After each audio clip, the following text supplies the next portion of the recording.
우리가 오늘 5장 한번 제목 한번 읽어볼까요? 시작. 그리스도의 지체. 그 밑에 시작. 몸은 오직 주를 위한 것. 여러분 그 지체라는 말이 뭔 말인지 아세요? 몸에 팔, 다리 이런 부분을 지체라고 하는 거죠. 바울이 교회를 얘기할 때 사람의 모습으로 이야기를 합니다. 근데 가장 중요한 게 뭡니까? 이렇게 말하면 되지. 그렇지. 그렇게 얘기하지. 여러분, 사람 몸에 그래도 다 중요하지만 그래도 가장 최우선적으로 좀 중요한 부위는 어딜까요? 머리. 네, 그렇죠. 그래서 제가 의학 드라마를 좋아하는데 그 신경과 교수들이 닥터 레지던트를 딱 부르고 하는 얘기가 사람의 몸은 뇌에서 온갖 컨트롤을 하기 때문에 이 종합병원에서 이 병원을 컨트롤하고 가장 핵심은 우리 신경외과다 이렇게 얘기를 하더라고요. 근데 이게 맞는 말이에요. 왜냐하면 우리 머리의 모든 신경, 우리 이성 모든 것이 여기부터 나오는데 놀랍게도 이 고린도전서의 교회를 사람으로 비유해서 가장 중요한 헤드십, 가장 중요한 명령의 체계를 얘기할 때 사도 바울도 교회의 머리는 누구다? 아니. 자꾸 뭐 성경, 예수님, 그리스도, 교회 하면 다 맞는 거 이건 주일학교고 정확히 얘기해요. 교회의 머리는 누구다? 그리스도예요. 네, 여러분. 교회 여기 머리가 누구라고요? 그렇기 때문에 예수님의 중심으로 말씀하면서 그분이 말씀하신 대로 우리가 움직여 가는 거라고 얘기를 하잖아요. 근데 여러분 되게 재밌는 게 그 동양학에서는 이제 황제 내경이라고 있어요. 근데 놀랍게도 거기에는 뇌에 대한 중요성이 별로 없어요. 그러니까 서양 같은 경우는 해부학이 워낙 발달하니까 이런 임상에서 이 뇌의 이 중요성을 얘기를 하는데, 자 여러분 보십시오. 여기 그리스도의 지체다. 우리가 교회라는 하나님의 몸을 이루는 지체인데 여기 몸은 누구를 위한 거다? 우리의 몸은 누구를 위한 거다? 주를 위한 거다. 여러분이 여러분께 아니라니까. 값으로 산받았기 때문에 여러분께 아니에요. 여러분이 예수님 거고 하나님 거라고요. 우리가 이 생각만 가지고 있어서 교만할 수가 절대 없습니다. 저는 많은 걸 요즘 느끼는 게 뭐냐면은 우리가 교회에 올 때 너무 생각을 안 하고 온다는 얘기예요. 생각을 안 하고 와요. 이게 문제가 됩니다. 그래서 제가 항상 말하지 않습니까? 제가 석사 논문 쓴 그 마틴 로이드 목사님, 우리 한국교회 강해설교회 이 시작을 가져오시는 분이신데 이분이 무슨 말이냐면 사탄이 제일 좋아하는 사람입니다. 생각하는 사람. 말씀에 생각 안 하고 자기가 하나님 앞에서 어떤 모습, 어떤 자리에서 어떤 삶을 살아야 되고 무엇을 삼가야 될지 모르고 신앙생활 하는 사람을 사탄이 제일 좋아하고, 사탄이 우리에게 원하는 것은 아무 생각 없이 교회 다니는 거. 그분 오록에 그렇게 나와 있어요. 여러분, 저는 여러분이 교회에 올 때 자기 자신의 영혼을 위해서 자기가 부족하다고 생각하는 그것에 대해서 말씀을 붙잡고 언제나 생각하고 오시길 바라요. 이 말이 어렵다면 여러분이 신앙생활을 하면서 가장 여러분이 약하고 시험 들고 죄를 짓는 부분이 있지 않습니까? 거기에 대한 경고의 말씀을 늘 외워서 교회에 오실 때마다 그걸 항상 묵상하고 기도하시라는 말이에요. 그러면은 여러분 실수가 없어요. 실수가 없습니다. 문제는 자신의 약점은 그대로 있는 채 거기에 대한 생각을 하지 않고 있기 때문에 우리가 어려움이 있거든요. 어쨌든 여러분 보십시오. 몸은 누구를 위한 것이다? 주를 위한 것이다. 우리는 교회는 몸인데 머리는 누구다? 그리스도. 그 예수의 명령을 따르는 거라고. 하나님 명령을 따르는 거예요. 우리는요. 그러니까 사도 바울은 이런 부분에서 철저하니까 교회 안에서도 자신의 권위가 어디까지 있는지를 정확히 알고 있는 사람이에요. 그 우리가 문제는 뭐냐면은 우리가 너무 모르기 때문에 이런 죄를 짓는 거고, 우리가 성경을 너무 잘 모른다는 생각을 저는 대단히 많이 들어요. 우리가 의외로 기독교가 사랑의 종교인데 내가 볼 때는 지금 한국의 불교, 유교 중에서 제일 사랑 안 하고 싸움박질하는 게 우리 교회예요. 이렇게 사람을 제일 몰라. 이런 역설이 어디 있어요? 여러분 이런 부분에서는 이 고린도전서 후서가 사실은 대단히 불편해요. 저도. 왜? 정말 가시를 찌르는 것 같아요. 이 고린도전서 후서를 빼면은 우리에게 가시를 찌르는, 실제적으로 가시를 찌르는 서신이 거의 없어요. 그런데 이거는 하면 할수록 저도 힘들고 저도 마음이 아프고 하지만 어떻게 해? 하나님의 말씀이시니까 오늘 한번 그걸 해볼 거예요. 자, 오늘 목적이 있습니다. 공동체와 개인의 순결의 중요성을 깨닫는 것. 자, 제가 한번 서론 한번 읽어볼게요. 역사를 거쳐 내려오면서 많은 사람들이 신약교회의 모습을 회복하려는 시도를 했다. 어떤 이들은 신약 공동체가 지닌 온전한 모습을 창출하고픈 소망에서 은사가 충만하고 자원하는 마음으로 예배가 드려지며 깊은 교제가 이루어지는 모임을 고안해내고자 힘썼다. 그러나 이들은 모든 신약 교회가 가지고 있던 보편적인 요소, 즉 그들의 문적거리를 망가졌다. 뭔 말이냐면 저도 여러분에게 그 얘기 하지 않습니까? 우리 초대교회의 신앙을 회복하자고. 근데 여기 함정이 있어요. 초대교회가 성령 충만하고 아무 문제가 없었느냐? 아니라고 얘기를 했죠. 시체거리 일과에서 시체거리는 문제가 되지 않습니다. 죽었기 때문에. 그런데 교회 안에 왜 컨플릭트 갈등이 있느냐? 생명력이 살아있기 때문에. 그렇기 때문에 그 갈등은 당연한 거예요. 문제는 이 갈등을 성령 안에서 말씀 안에서 서로가 깨닫고 힘을 모으느냐 아니면 말씀 밖에 서서 자기들 하고 싶은 대로 교만하게 하는 여기에서 교회가 성장하느냐 교회가 깨지느냐 여기가 나오는 거예요. 초대교회 성령 충만했지만은 갈등이 많았다 적었다? 많았다. 왜? 생명력이 많고 열정이 많은 데는 언제나 갈등이 있는 거예요. 그거 없으면 그 교회는 죽은 거라고. 그러니까 많은 분들이 그래요. 어느 교회는 문제 없는 교회가 어디 있어? 문제는 그런 문제를 성령 안에서 말씀 안에서 얼마나 겸허하게 지혜롭게 받아들이고 갑자기 서로 함께 힘을 모아서 이렇게 나누냐 이 차이라고요.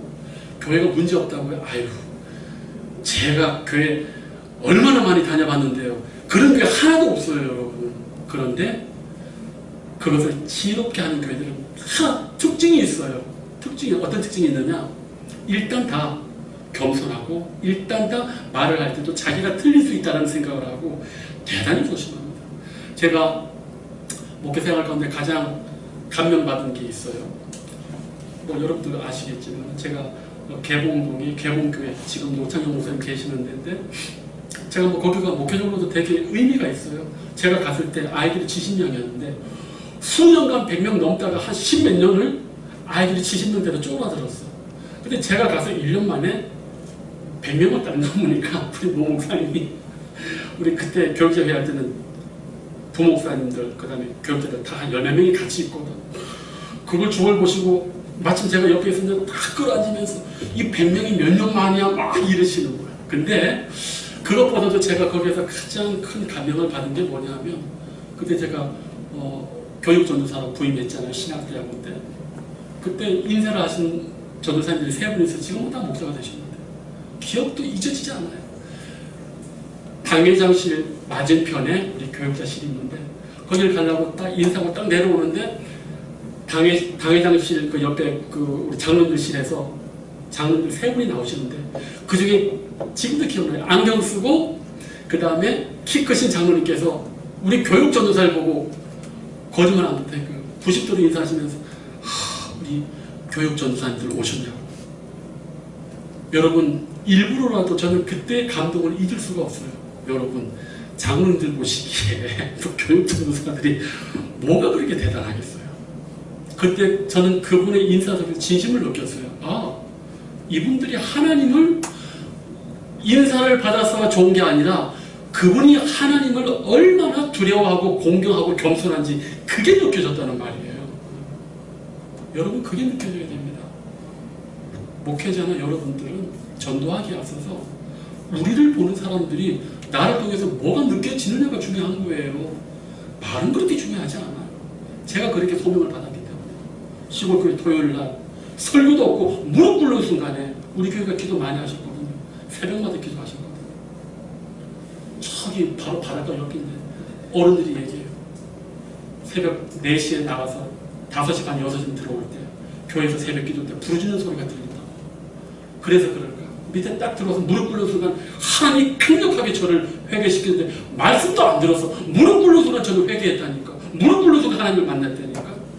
여러분 말로서 뭘 할 생각 하지 말고 평소에 기도하고 말하지 않아도 내 삶과 인격에서 예수 그리스도가 드러나는 그걸 우리 한번 전도하고 우리가 부끄럽지 않은 사람이 한번 되보자고 여러분. 자, 어쨌든 말이 길어졌지만은 이 고린도 교회가 그런 어려움은 당연히 있다. 여러분, 그건 당연한 거예요. 생명력이 넘치기 때문에. 그러나 그걸 잘 이렇게 하는 게 중요합니다. 그리고 우리는 지금까지 1장에서 4장까지 고린도 교회의 분열을 다루었다. 자, 근데 여러분 오늘은요, 심각해요. 너무너무 부끄러운 일이 벌어졌습니다. 뭐냐? 교회 안에 한 성도가 있는데 여기 보니까 아버지의 아내를 취했다. 이게 뭐냐 하면은 원어를 보면은 동침하는 거예요. 근데 여기 취하였다라는 이 단어가 한 번 이 분류를 행한 게 아니라 지금 이 서신을 쓰고 있는 순간까지 이 사람이 계속 이런 관계 속에서 예배를 참석하고 있는 거예요. 그러니까 사도 바울이 기록을 하는 거예요. 여러분 혹시 5장 9절 한번 보세요. 5장 9절 다 같이 한번 읽어봅니다. 시작. 내가 너에게 쓴 편지에 은행하는 자들을 사귀지 말라 하였고, 바로 여기 보십시오. 고린도전서가 첫 번째 문서가 아니에요.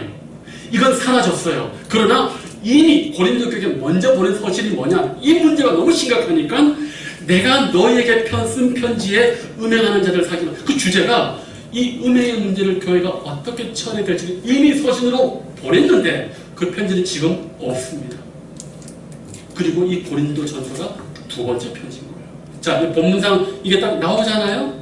그러니까 한 교회를 향해서 바울이 최소한 4개의 편지를 쓴 역사가 고린도 교회밖에 없어요, 여러분.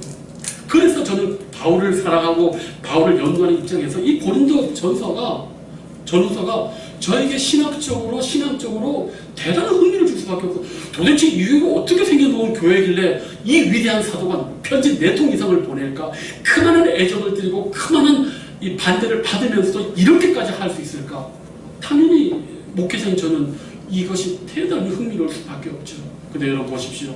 그래서 우리 신학자들과 목사님들이 이걸 많이 이렇게 해석해요. 이게 뭔 말이냐? 현직의 아버지의 엄마, 그건 아니고 내가 봤을 때 아마 이 가정이 예수 그리스도를 믿기 전에 아마 아버지가 첩이 있었을 건데, 근데 그 가정이 예수를 믿었어.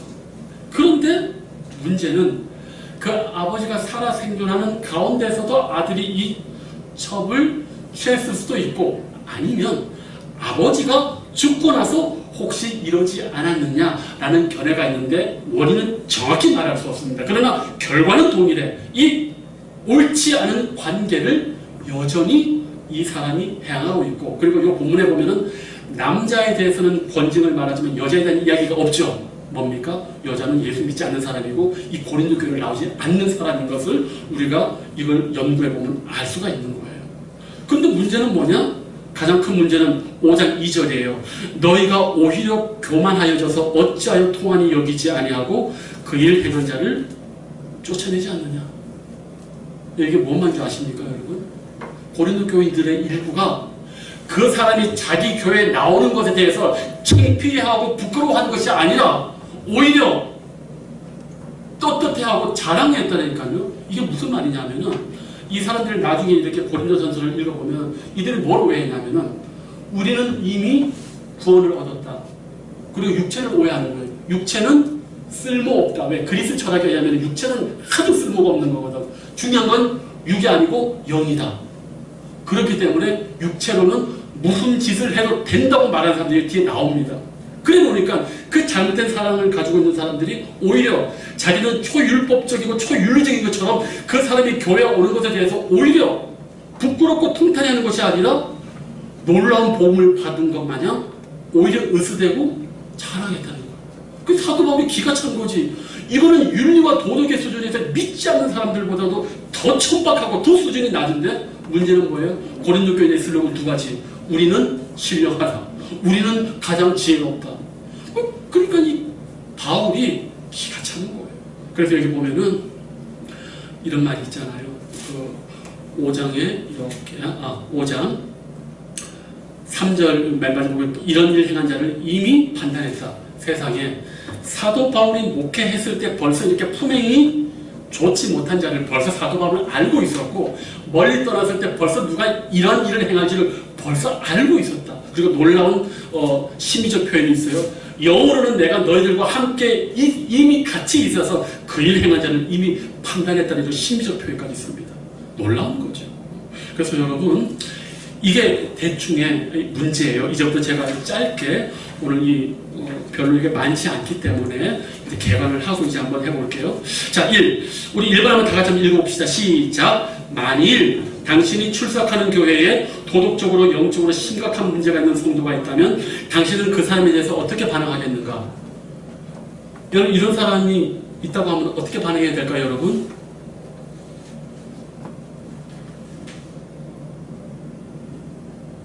기도하자고요? 이런 건 기도할 필요가 없어요. 이런 거는 당회가 모여가지고 치리하고 출교를 시켜야 됩니다.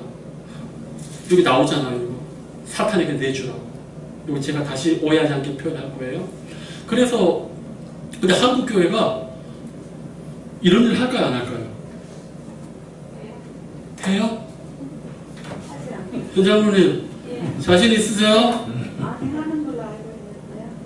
하는 걸로 알고 있어요. 몇 프로? 응? 그렇죠. 알면 해야 되는데 알고도 안 해요. 교회가. 죄송하지만 이게 현실입니다. 알고도 안 합니다. 그래서 사실은 여러분들은 그냥 잘 모르시겠지만은 교회에 당회가 갖는 의미가 대단히 중요해요. 특별히 이단과 교회의 이 윤리와 도덕을 아주 침해하는 문제에 있어서는 당회가 사법권을 가지고 있어요.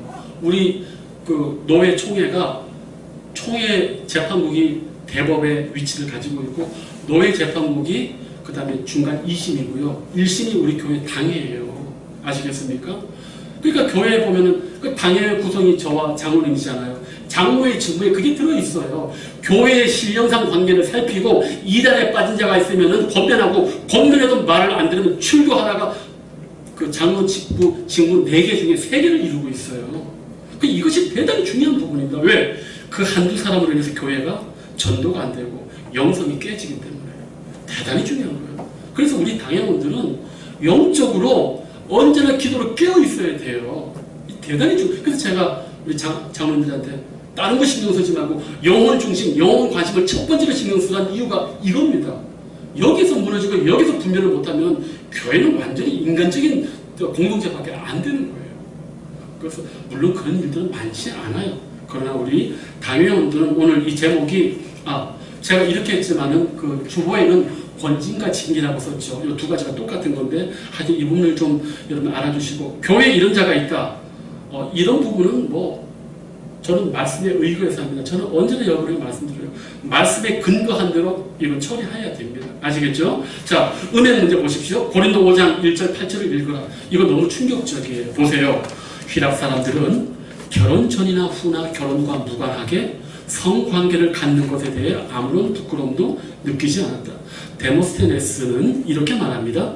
우리는 쾌락을 위하여 정부, 국가 정부 거버넌트가 아니라 그 성적 파트너 이 정부예요. 그 다음에 매일 육체의 욕정을 해소하기 위해서 첩을 둔다.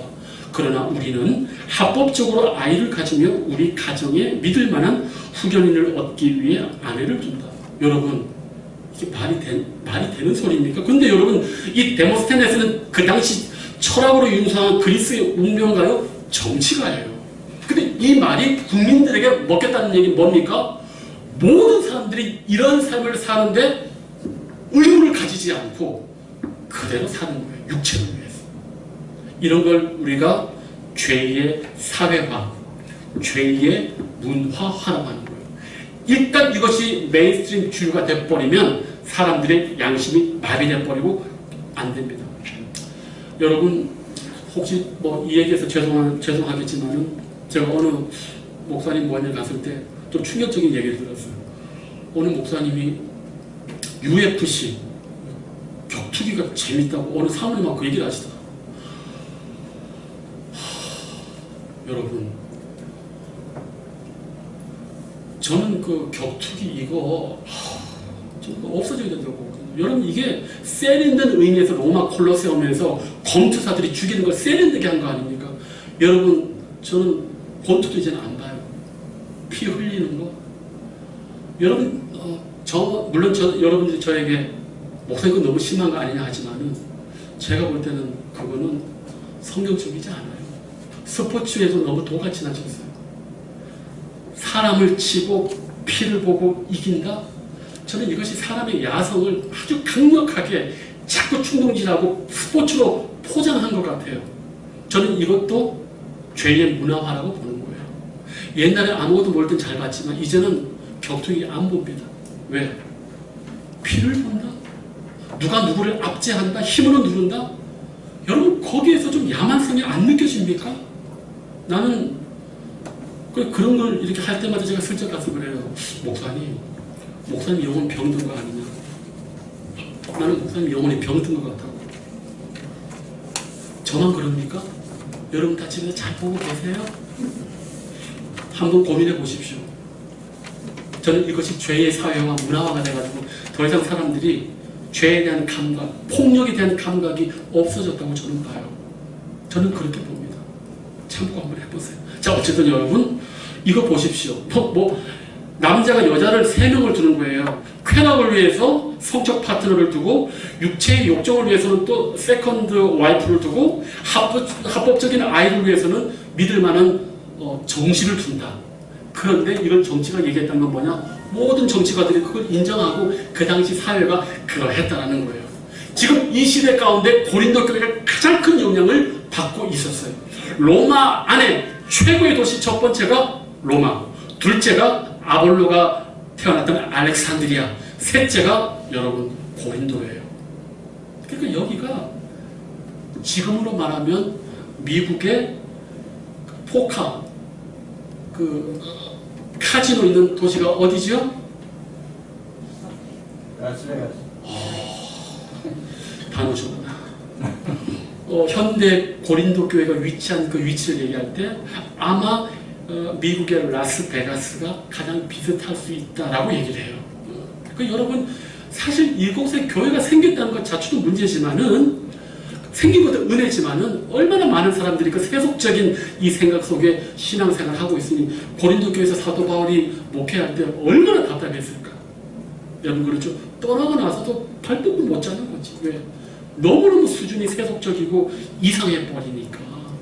자 여러분 그래서 어쨌든 이러한 문화적 환경 속에 고린도 교회가 있었기 때문에 바울이 아주 심각하게 지금 얘기를 하고 있는 거예요. 자 3번 바울은 교회와 개인에게 영적인 유익을 주기 위해 은행한 사람들에 대해 어떠한 징계 전략을 내리는가? 다른 거 볼 것도 없어요 여러분. 5절 한번 다 같이 한번 읽어볼게요. 시작. 이런 자를 사탄에게 내어주었으니 이는 육신은 멸하고 영은 주 예수의 날에 구원을 받게 하려 합니다. 여러분 여기서 오해하지 마세요. 교회에서 그 사람을 출교하는 거는 그 사람을 여기 성경에는 사탄에게 줬다는데 멸망이 아니에요. 이걸 좀 쉽게 얘기를 할게요. 여러분이 정말 이렇게 지금 신앙생활 잘하다가 끊지 못하는 죄악이 있고 큰 실수를 저질렀어. 그러면 그 사람이 언제나 예배를 드렸던 사람인데 만약 그 사람이 1년 동안 교회를 못 나온다고 했을 때 어떤 마음이 들까? 그 사람이 하나님으로 떨어질까요? 아니에요. 육체는 괴롭고 마음은 괴롭지만 그 1년의 세월 동안 그는 고통 속에 있지만 더 회개하는 거거든요. 이게 출교 권징의 목적이에요. 사람을 완전히 내보내가지고 우리 교회에서 쫓아내는 게 아니라 모든 은혜의 예배를 교회에서 막음으로 말미암아 그 사람이 하나님의 은혜에서 떨어져서 그 죄를 대단히 회개하고 그 죄를 짓지 않겠다고 영혼의 아픔을 사탄에게 주면서 말미암아 나중에 깨닫게 돼서 교회에 돌아오게 하는데 권징과 징계의 목적이 있는 거지 사람 하나를 사탄에게 내주는 데 목적이 있는 게 아니에요. 그러니까 우리가 뭘 하더라도 언제나 영혼이 이 중심이라니까. 제가 참 며칠 전에 좀 부끄러운 일이 있었는데 제가 부끄러운 게 아니라 저는 목사님들이 무슨 얘기를 하는데 어느 목사님하고 갈등이 일어났어. 근데 그 자리에 장로님과 은퇴한 장로님과 은퇴한 권사님이 같이 계셨어요. 우리 모두 그 두 분의 어떤 직분을 가지고 있었는데 이 두 분이 의견 대립이 있었는데 양보를 안 하더만. 그분들 이렇게 봉합되지 않은 채 가시고 나중에 우리 목회자끼리 그런 얘기 했죠. 우리는 돈이 한 분만 양보하면 그대로 따를 거고 뭘 하는지 할 건데 거기에 심지어 일반 성도가 있는데도 두 분이 본인들의 주장을 이걸 아주 이렇게 내려놓지 않으시더라고요. 그러니까 그 순간은 깨어있지 못하는 거예요. 그런 걸 영성학에서는 깨어있지 못하다고 보는 거예요. 왜? 내 생각이 가득 차고 성령께서 주장하지 못하고 다른 사람에게 내가 어떻게 빛이 될지를 생각지 못하는 걸 보통 우리가 영성학적으로 깨어있지 못하다고 얘기를 하는 거예요. 깨어있었다면 그렇게 안 하겠죠. 그래서 그걸 이렇게 보면서 제가 그랬죠. 나중에 이렇게 말씀드렸어요. 화합을 해야 된다. 우리는 무조건 그 말의 옳고 그름을 떠나서 화합하는 게 중요하지 옳고 그름이 중요한 게 아니라니까. 우리끼리 그렇게 하나가 안 되는데 무슨 전도를 하고 무슨 거룩한 삶을 살아요.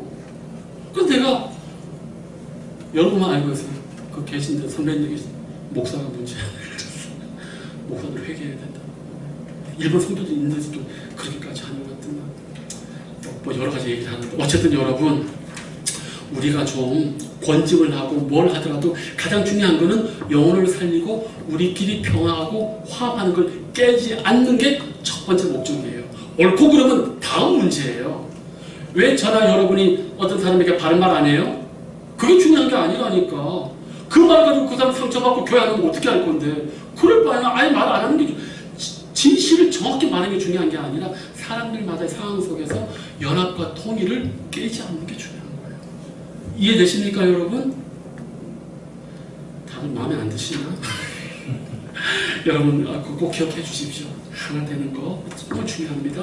4번 바울은 그리스도의 삶을 유월절과 무교절에 비유하고 있다. 바울에 따르면 누룩 있는 떡, 유월절의 양은 무엇을 상징하는가? 이러한 비유는 우리로 하여금 그리스도인이 되기 전의 생활 방식을 교회로 끌어들이는 사람들과 어떤 관계를 맺도록 하는가? 아마 읽어보시면 여기 누룩은 뭡니까? 하나님의 말씀에 제대로 반응하지 못하는 어떤 죄악된 것을 말하고요. 여기 누룩 있는 떡은 바로 그러한 삶을 사는 사람을 이렇게 말을 하고 있고 그 유월절날은 누룩 있는 떡을 안 먹잖아요. 너희들은 그런 죄악된 거 너희들 거치는 거 이제 잘라내고 먹지 말고 취급하지 말아라 이렇게 얘기를 하면서 언제나 그리스도를 닮으라라고 이렇게 얘기를 하는 거예요. 그러니까 모든 교회 생활의 문제, 내 개인 생활의 문제는 그거 하나만 생각하면 돼요. 예수님이라면 어떻게 하실까? 그것만 생각하시면 된다니까. 저는 이거를 대학교 1학년 때 찰스 쉘던 목사 기독교 명절 시리즈 그게 두 번째나 네 번째예요. 찰스 쉘던 예수님이라면 어떻게 소설이 하나 있어. 실화의 바탕으로. 그걸 대학교 때 읽었을 때 지금까지 제 삶이 부족하지만 언제나 그 생각하는 거예요. 예수님이라면 어떻게 하실까? 여러분 저는 이것이 대단히 중요하다고 봐요. 그렇기 때문에 여러분 우리의 삶이 정말 예수님 닮은 그러한 순전한 삶을 여러분 살아가려고 늘 생각하고 사시는 여러분 되시길 바랍니다. 이제 마지막으로 공동체가 순수하려면 요거 한번 볼게요. 자, 5장 9절에서 13절을 읽으라. 어떤 그리스도인들은 이중분리 교리를 지킨다. 우선 그들은 자신을 세상의 사악한 세력들로부터 분리시킨다. 그 다음은 자신을 세상으로부터 분리되지 않은 그리스도인들로부터 분리시킨다. 이 구절은 어떤 형태의 분리를 가르치고 있는가? 그러니까 이 음행에 관한 편지를 딱 쓰니까 벌써 들려오는 소리가 있어. 뭐냐? 이 말을 잘못 이해한 사람이 음행하고 세상의 죄악 가운데 있는 사람하고 교회 밖에서 나갔을 때도 그들과 상종하지 않겠다는 거예요. 그리고 교회 안에서도 자신의 위치에서 이렇게 봤을 때 신앙이 좋지 않은 사람하고 관계하지 않겠다는 얘기가 들려오는 거예요. 그래서 사도 바울이 너희가 오해하고 있다. 그렇게 말하면 너희들이 도대체 세상의 삶을 어떻게 사냐? 그건 아니다라고 얘기를 하는 거예요. 세상에서도 어차피 그들은 죄악 가운데 있지만 필요 불가결하게 만나서 당연히 삶과 사업을 할 수 있다. 그렇게 얘기하고 그러나 문제는 교회 안에서만큼은 이 심각한 사람에 대해서는 너희들이 엄단하게 권징하고 출교하고 치리를 해야 한다라고 이렇게 얘기를 하고 있는 거예요. 그러니까 많은 사람들이 초기 신앙 때 어떤 얘기를 하냐면은 나 거룩한 하나님의 사람이니까 바깥에 믿지 않은 사람하고 어울리지 않겠다. 그럼 전도 어떻게 할 건데? 전도 어떻게 할 건데? 그리고 여러분이 사모는 음식에 그 다 예수 믿는 사람이 음식을 만드나요? 그건 아니거든. 우리로서는 쉬웠지만은 이때 당시 이 사도 바울의 이 먼저 쓴 편지를 본 사람들은 그런 오해가 있는 거예요. 아, 음행을 포함해서 세상에 죄 짓는 사람하고는 절대로 관계하지 않겠다. 그럼 사회생활, 직장생활이 안 되지. 사도 바울은 아니다.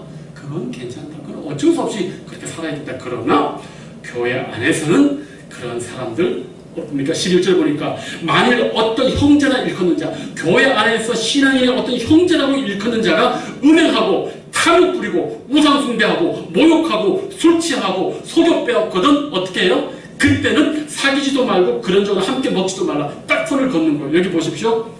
음행하는 사람, 탐욕 부리는 사람, 우상 숭배하는 사람, 모욕하는 사람, 술 취한 사람, 속여 빼앗는 사람 다 권징과 출교의 대상자들이에요.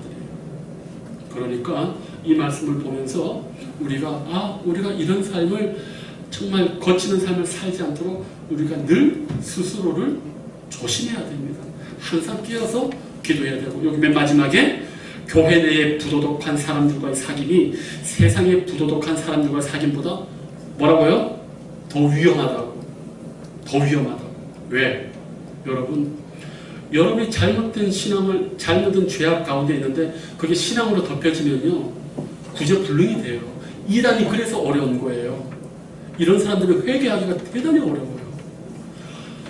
잘못된 죄악 가운데 있으면서 잘못된 신앙으로 자기가 포장돼 버리면 회개 기회를 놓치는 거예요. 그래서 여러분, 대단히 우리가 사실은 은혜 받지 못하면 대단히 우리가 위험한 지경에 처할 수가 있어요. 그래서 제가 심야 때도 했지 않습니까? 선줄로 생각하지 말라고. 선줄로 생각하지 말라고. 넘어질까 조심해야 되는 거예요. 사도 바울이 어땠습니까? 내가 이렇게 내 온 삶을 다 던졌지만 나는 도리어 내가 교만해서 버려질까 두려워하노라. 이게 진실한 사람의 언제나 속마음이에요. 어떤 분들은 말해요. 구원의 확신은 항상 있습니까? 그와 동일하게 내가 하나님께 버려질 수 있다는 두려움이 같이 있어요. 여러분 사랑해 보셨잖아요. 여러분 뜨겁게 사랑할 때 뜨거운 사랑만 있는 게 아니죠. 뭐예요? 뜨겁게 사랑하는데 그 상대방의 여자와 남자를 동일한 사랑만큼 이르는 어쩔까 하는 두려움이 있어요, 없어요? 생각 안 나요? 이렇게도 다들 낭만이 없었어요. 여러분 그래요. 진짜요. 뜨겁게 사랑하는 만큼요, 이 사람을 잃을 수 있지 않을까. 그런 두려움이 있어요, 없어요? 있죠. 있습니다, 여러분. 되게 중요합니다. 마지막으로 여러분 제가 꼭 하나 더 말씀드릴게요. 여러분 영화를 안 좋아하시겠지만은 이소룡의 그 스승이라고 한 연문이라는 사람이 있어요. 그 연문 1편에 보면은 이 연문이 하는 이 권법 자체가 여자가 고안해낸 권법이거든. 그러니까 그 불산에서 수많은 사람들이 와가지고 다 꺾는데 최고가 누구냐면 이 연문이에요. 근데 이 연문이 아내에게 너무너무 잘하는 거예요. 그 산적 같은 사람이 와가지고 막 도전하자고 하니까 아내의 눈치를 살피면서 아내에게 부드럽게 얘기를 하니까 이 도전한 사람이 어휴, 마누라한테 쩔쩔매고 네가 배운 권법이 여자한테 배운 권법이고 지금 네 마누라한테도 그렇게 설설기냐 하니까 이 연문이 무슨 말 하는 줄 압니까? 아내를 두려워하는 게 아니라 아내를 존경하기 때문에 그래요. 여러분 사랑과 존경은 마찬가지예요. 저와 여러분이 왜 집에 아내분들 말을 들어요? 여러분들이 우리 남자들보다 힘이 세서? 정말의 말씀. 사랑하기 때문에 아내 말을 듣는 거고 아내를 무서워하고 아내를 두려워하는 거예요. 이거 이해 못하는 분은 회개하셔야 돼요. 그분은 아직 성경을 잘 모르는 거고 사랑을 잘 모르는 거예요. 사랑하면 할수록 강자가 아니라 뭐가 된다? 약자가 되는 거예요. 이것도 대답이 쉽지 않네요. 여러분 기독교가 사랑이 중요하다고 했지 않습니까? 정말 여러분 사랑에 대해서 인간적인 사랑부터 한번 고민해 보시고 이걸 한번 해보세요. 그래서 여러분 우리 이 교회를 오늘 제가 여러 가지 말씀을 드렸는데 하나님의 교회는 거룩해야 되고 순수해야 되고 정결해야 됩니다. 그것을 유지할 수 있는 것이 되게 중요한 거고 그 다음 우리 모두가 이 공동체의 순결을 위해서 내 스스로가 먼저 애써야 돼요. 왜? 나 한 사람이 오염되면 성경에 의하면 교회 전체가 고통을 당한다고 성경이 말하고 있거든요. 그렇기 때문에 여러분 한 사람 한 사람이 대단히 중요합니다. 절대 나 혼자가 아닙니다. 그렇기 때문에 여러분, 교회는요 공동체예요. 우리 손에 가시가 있어도 온몸이 아프잖아요. 그렇기 때문에 한 영혼이 교회 못 나오거나 문제가 있을 때 내일처럼 아파해야 되는 것이 공동체의 원리고, 우리 교회가 사랑으로 하나 될 수 있는 그러한 것입니다. 그러니까 이 고린도 전서를 읽어보면은 오늘날 교회가 성장만 추구했고 개인주의만 있었지, 성경이 말하는 이 공동체의 정신이, 거의 한국 교회는 성장 일변도이기 때문에, 이 교세 확장주의이기 때문에 말씀과는 너무 이렇게 동떨어져 있어. 근데 여러분, 하나님 그런 외형 좋아하지 않으세요? 그런 외형으로 천국 가는 거 아니에요, 여러분. 그런 식으로 했으면 사도 바울까지 바나바는 명함도 못 내미죠. 명함도 못 내미로. 이분들 사역은요, 오늘 우리가 말하는 성공적인 목회랑은 전혀 달라요. 얼마나 비참했는지 고린도 교회들이 깔봤잖아요. 당신 그렇게 목회하는 거 하나님께 저주받고 고난받은 게 증거라고 깔봤다니까요. 근데 오늘 교회들이 이런 사람을 더 안 살려고 해요. 그러나 우리는 다릅니다, 여러분. 이 말씀을 배우는 우리는 달라요. 세상의 가치 기준과 우리는 다르게 삽니다. 여러분, 그런 자세되어 있습니까? 여러분, 그렇게 사셔야 돼요. 꼭 그렇게 사신 여러분 되시길 축복합니다. 기도하겠습니다. 하나님께서 교회를 얼마나 소중히 여기시고, 머리 대신 우리 예수님께서 얼마나 우리를 사랑하시고 위하시는지 알고 있습니다.